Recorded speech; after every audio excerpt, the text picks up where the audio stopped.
Assalamualaikum warahmatullahi wabarakatuh. Salam sejahtera, salam sukses, salam sehat, salam bahagia buat kita semua ya.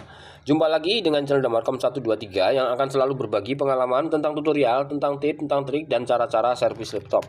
Di hadapan saya sudah ada satu unit PC all-in-one. Ini adalah HP Pavilion 24 ya, dengan kasus mati total. Untuk teman-teman pemula, saya sarankan untuk menyimak video ini ya, terutama saat membuka casing. Karena untuk seri ini, setiap kita ingin menganalisa mainboard, terlebih dahulu kita harus membuka layarnya. Sedangkan layarnya ini sangat sensitif, teman-teman. Bagaimana caranya? Mari kita simak, teman-teman.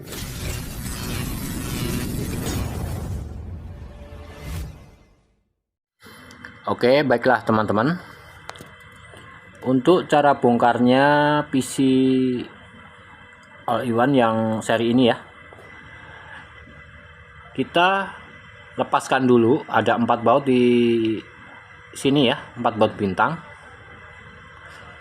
Kita harus lepaskan, kita harus buka kakinya dulu, karena ini kalau nggak kita buka dulu nanti akan nyangkut ya teman-teman ya. Nah, seperti ini sudah kebuka ya. Lalu setelah itu kita di sini, di pojokan sini nih, yang ditutup dengan karet warna pink ya. Ini adalah ada baut yang bisa kita putar sedikit ya teman-teman ya. Hanya putar searah jarum jam, hanya sedikit doang teman-teman ya, cuman 0 sampai 15 ya kalau jam gitu ya. Dia nanti akan kebuka sendiri, nggak nyampe separuh ya teman-teman ya, hanya sedikit doang. Kita putar seperti ini. Nah, dia akan ngangak di sini nih. Nah, di sini kebetulan ya teman-teman ya, kita ditemenin sama asisten. Asisten ini ya tidak lain dan tidak bukan adalah yang punya yang punya all-in-one ini teman-teman. Nah, ini ya, mungkin asistennya, asisten sementara. Dia sebenarnya juga teknisi juga teman-teman. Hanya dia lebih mendalami dalam bidang software, teman-teman. Nah, seperti ini. Sekarang kita lepaskan dulu. Ini adalah soket dari DVD ya. Setelah itu baru kita buka penutup ini ya, aduh serak teman-teman, casing. Ini kok casing, platnya ya. Nah, kita buka. Ini masih ada baut satu nih. Nah, kita lepaskan dulu harddisknya. Harddisknya kita buka ya, kita geser ke atas. Nah, kemudian ada baut satu lagi di sini, lupa saya teman-teman. Nah, ini ada baut satu lagi, ini harus kita lepaskan juga ya. Nah, setelah itu kita buka mudah kalau sudah kena bautnya, udah ke ini semua. Nah, seperti ini. Nah, sudah selesai. Sekarang kita mau cek ya.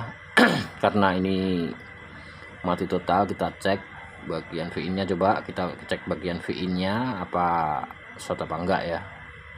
Ini kita lepaskan dulu soket dari harddisknya tadi ya, supaya aman nanti ya. Takutnya ada data-data pentingnya dari dalam harddisk ini ya.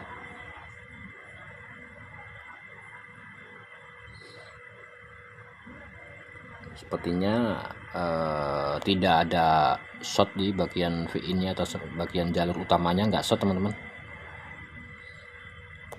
Sekarang kita akan coba colokin ya. Kita colokin DC-nya atau dari adaptor ya. Ini kan DC-nya kita colokin. Nyala teman-teman.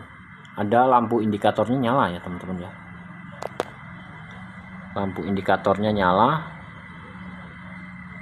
Hanya dia tidak mau di power teman-teman. Hanya lampu indikator dari adaptor aja yang nyala ini teman-teman. Ini ya, bisa kelihatan. Sekarang kita mau ukur tegangan 3 dan 5 voltnya. Tegangan 5 voltnya masuk dan 3 voltnya nggak masuk teman-teman.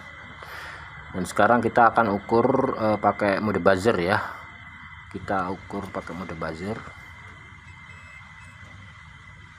Nah, ini yang 5 volt. Dan ini yang 3 volt teman-teman. Ternyata 3 voltnya short teman-teman. Ya, bisa kita lihat. Di sini ada dua lilitan atau induktor ya, yang sebelah kanan ini adalah yang tegangan 3 voltnya. Lalu yang sebelah kiri ini adalah tegangan 5 voltnya teman-teman.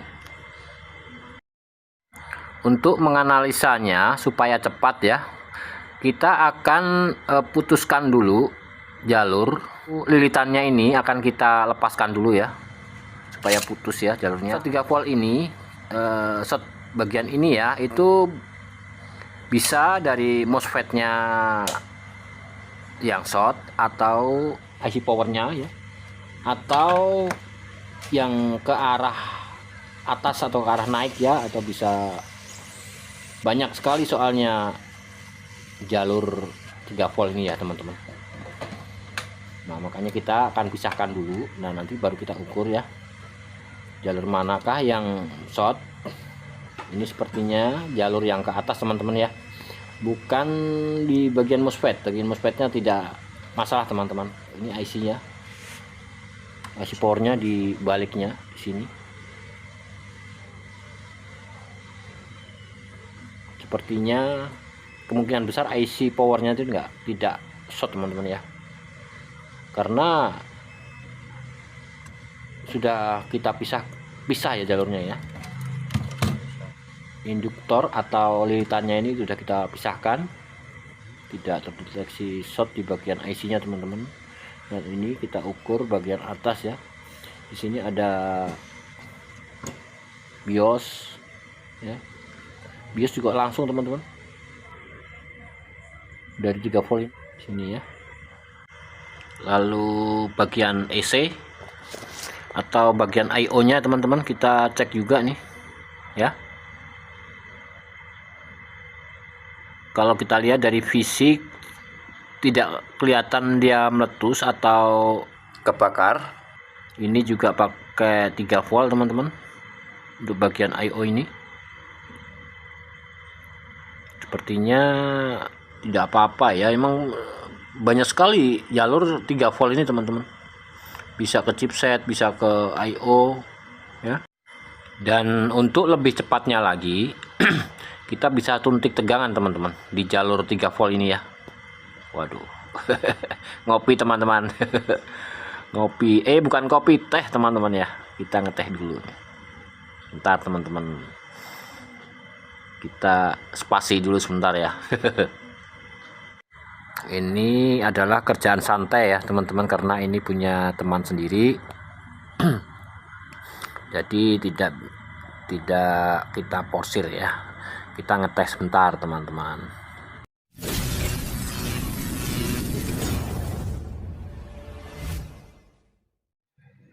Aduh, mohon maaf teman-teman.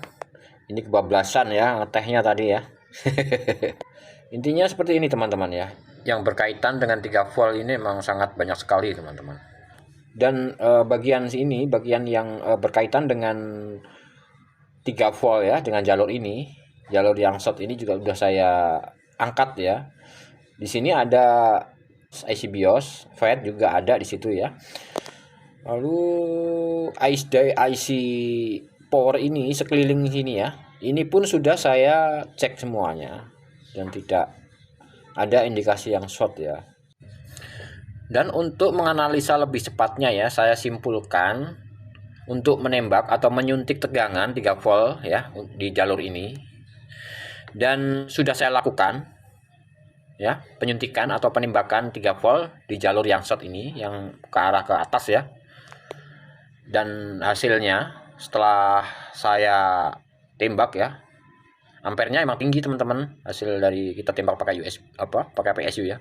Ternyata yang panas bagian ini teman-teman, yang panasnya sangat tinggi ya. IO nggak panas, IO masih standar ya, karena dia nggak short. Kemungkinan besar shortnya ada di bagian chipset ini teman-teman. Dan saya sudah sarankan kepada pemiliknya, kemungkinan besar ini yang short karena dia sendiri juga megang, teman-teman. Saya suruh pegang nih, coba cari dong yang panas yang mana, kata saya kan gitu. Nah, yang panas adalah bagian ini, teman-teman. Dan setelah pemiliknya megang chipset ini ya, kata dia ini udah pasti, udah fit, udah pasti chipsetnya yang short gitu. Udah nggak usah terusin aja. Dan saya akan cari mainboard aja deh, kata dia begitu. Jadi kesimpulannya, PC all-in-one ini mati disebabkan karena ada short di jalur 3 volt. Dan setelah saya analisa dan saya telusuri, ternyata shortnya berada di chipset, teman-teman. Oke, sekian dulu video dari saya untuk kali ini ya. Mudah-mudahan bisa bermanfaat. Mohon maaf jika saya banyak salah kata ya. Mudah-mudahan kita bisa bertemu di video-video saya selanjutnya. Dan saya akhiri dulu. Wassalamualaikum warahmatullahi wabarakatuh.